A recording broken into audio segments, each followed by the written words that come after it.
Ary Rosenbaum here with another fun-filled episode of that 401k podcast. This week's topic, we're going to talk about what I call the silent killer retirement plans, which is the compensation definition.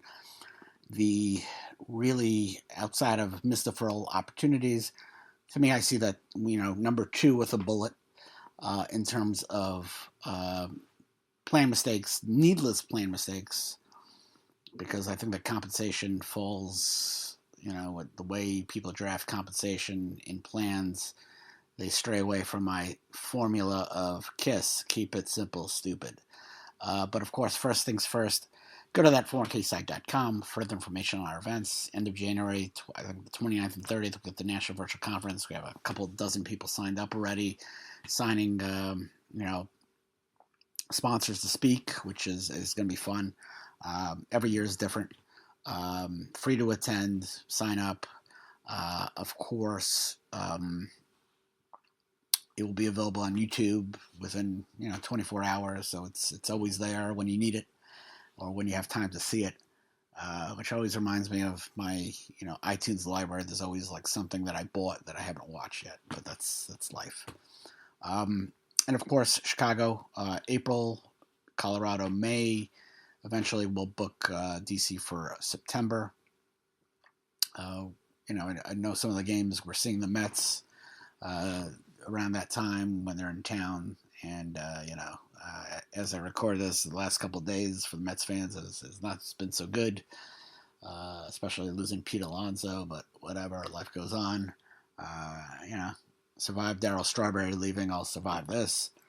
And, of course, go to Amazon.com, Kindle, paperback, Full Circle still available.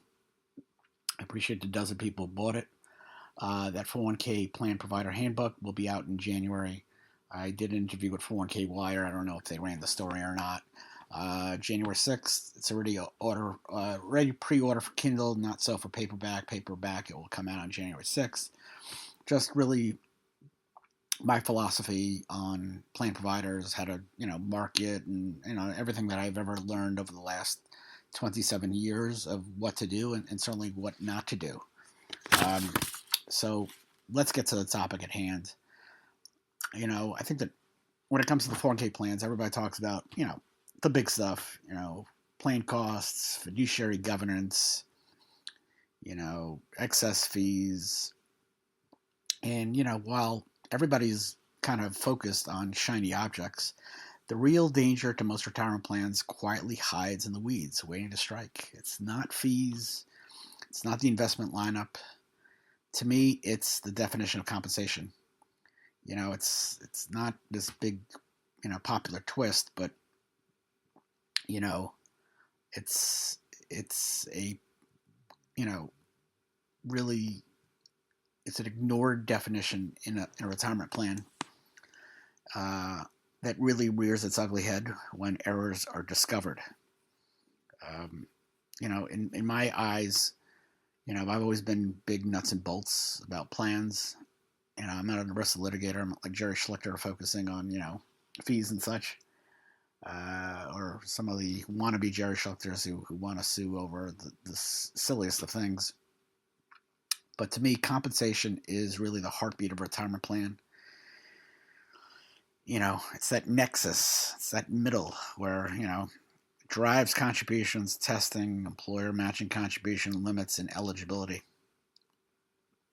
You could certainly have the best advisor out in the world, a TPA who isn't asleep at the switch, and a plan document written in such perfect English, ERISA speak, that it should be framed in a museum, but it really doesn't matter if compensation is wrong. And, if it's wrong, what's the problem?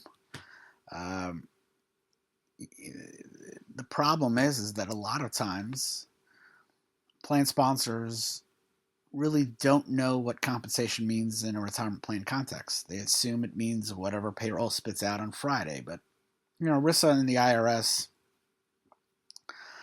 don't live in the employer's world of simplicity. There's multiple definitions, 415 comp, W-2, 3401, whatever it is. It's a menu with too many options. And the problem with a menu of too many options, like a local diner in New York or New Jersey, it's a menu with too many options and no pictures. And when you leave the diner unsure of what you ordered, you usually get indigestion. And in a 401k plan, that indigestion comes in the form of corrective contributions. You know, we see it a lot of times where the plan document will say, you know what, it's going to be W-2 compensation, and that includes bonuses and payroll, bonuses and overtime. I'm sorry, but payroll is set up in a way that excludes bonuses because someone in HR, thinks that bonuses are discretionary, and for some person like me who only got one bonus in 12 years of working for other people, it's really really discretionary. Where sometimes the plan sponsor excludes overtime because overtime isn't really part of salary, or they exclude commissions, or they exclude, car allowances for, if they're an auto dealership and they let the salespeople drive a car, and that's a taxable fringe benefit. You know, the IRS doesn't really care how you've always done it. They care how your plan document says you're supposed to do it. And if those numbers don't match, you're out of compliance. And as Dirty Harry said in Deadpool, you're shit out of luck. And you have a situation. Employee A earns 70 grand in base pay and 15 in bonuses. Payroll only includes base pay for deferrals. Um, you know, Match is based on compensation, which should include bonuses. So, plan sponsor is going to owe additional match for that $15,000 in bonuses that payroll ignored. You multiply that against 20 employees, that could be a lot of money, and that could really ruin a business. And that's an issue. That's when in really bad situations, sponsors use the wrong definition, applying inconsistently, and as a result, testing blows up. You know, that may be a situation where HCs get refunds they don't want. Safe harbor elections become invalid because the match wasn't calculated on the correct definition of compensation. DOL could come knocking because somebody complained. It's a really an awful situation, and it is a mistake that happens a lot more than what plan sponsors and plan providers want to admit to. Many employers don't read their plan document. There was a running joke. Don't want to get into the whole bit gist of the joke, but to steal a line from Chris Rock, I used to joke about our plan administrators. If you want to hide something from a plan administrator, put it in the plan document file. And that's how I feel about plan sponsors too. They don't read the plan document. I even have an index, thanks to Relias, printed out, looks beautiful, gorgeous, spells it all out, gives you the page numbers, the sections, all that kind of stuff. And plan sponsors still won't even read that. And that's a problem. They rely, I'm sorry, only on what the plan provider tells them. I just have a situation now with a incorrect matching formula, and that's because the plan sponsor just told the plan provider what to do, and plan provider didn't follow, and the plan sponsor didn't check up on it. So now we have this big error. Too many plan sponsors rely entirely on their plan provider to do the thinking for them, which is absolutely a mistake. Um, you know, they don't see, the TPA doesn't really see what the payroll is coded, what the HR manager is doing. They don't see when a plan sponsor reclassifies bonuses or adds a new fringe benefit type. Uh, no matter how smart the plan provider is, the plan sponsor is always the one who pushes the button that matters. And that, payroll is such a big part of 401k plans, despite what, it's not as big as paychecks and ADP make it out to be. But the issue of payroll and plans is about bad data, and data not reflecting what the plan document says. if payroll is wrong, then everything downstream is wrong. It's the butterfly effect, except the butterfly is a payroll clerk and the hurricane is a failed ADP test. Another reason the problem persists is because the plan sponsors think the compensation is a math problem. It's not. It's all about the definition. Do you want to include bonuses? Do you not? Do you want to exclude, certain fringe benefits? Um, once the definition is wrong, the math is unfixable without cash. And it's usually going to be the plan sponsor's cash. And of course, the plan sponsor is not going to like that.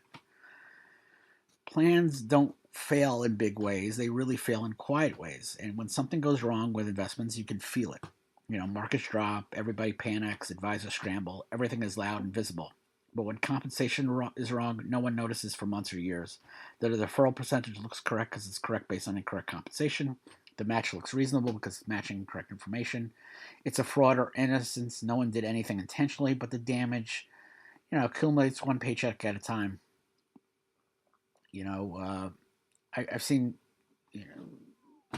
plan sponsor excluding overtime for 125 employees.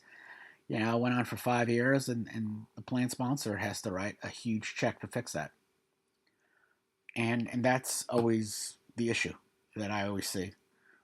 Plan sponsor thinks they're allowing contributions on one definition of compensation. The plan document says something else. The fix isn't glamorous, but it works. You need 3 things. You don't need a PhD in ERISA or a cape and utility belt to avoid this problem. You need 3 things. Compare your payroll codes to your plan document every year. Payroll changes, people add new pay codes, fringe benefits, bonuses, stipends, allowances. People may switch payroll providers. Always check it. Involve your TPA in every payroll change. Sometimes the joke is the TPA is the last person to know anything happened. Always get them involved. Plan sponsors have this bad habit of only calling their TPA when something goes wrong. But the TPA is the one who knows how each pay type should be treated. You got to loop them in before the change, not after the IRS penalty letter. And lastly, document all decisions. The IRS comes knocking. They don't want to hear, we thought it was fine. That's not an acceptable answer. They want to hear, here is our documented review showing how we applied compensation. It's that much better. This isn't exciting stuff. It's not glamorous. It's not like the beaches of Hawaii, but it is important. It will keep your plan alive and well by being correct and making sure that payroll and your compensation definition in theory matches what your plan document says. And the bottom line, if you're a plan sponsor, your plan's compensation definition is your plan's DNA. You ignore it, and the entire plan can mutate into something you never intended.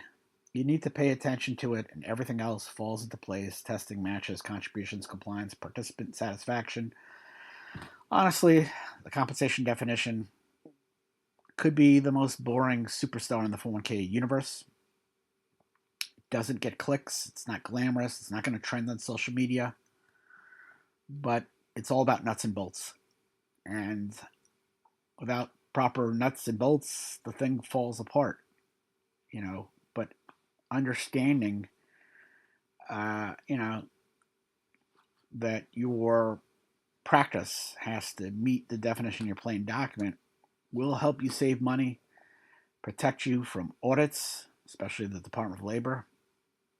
It makes your retirement plan operate the way Congress envisioned it back when they were still capable of agreeing on something. And definition of comp can certainly be the quiet kid in the back of the room. And it's just something you should never ignore. I hope you enjoyed this episode of 401k Podcast. This week a little bit quicker, I guess.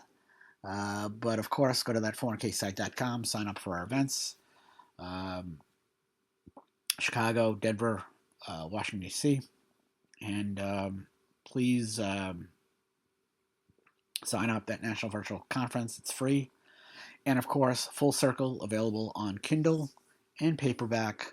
That 401k Plan Provider Handbook also will be available on Kindle and paperback on January 6th. If you so choose, you could actually pre-order the Kindle version and it'll automatically be delivered to your device on January 6th. And please tune in next week for another fun-filled episode of that 401k podcast. Take care. Bye.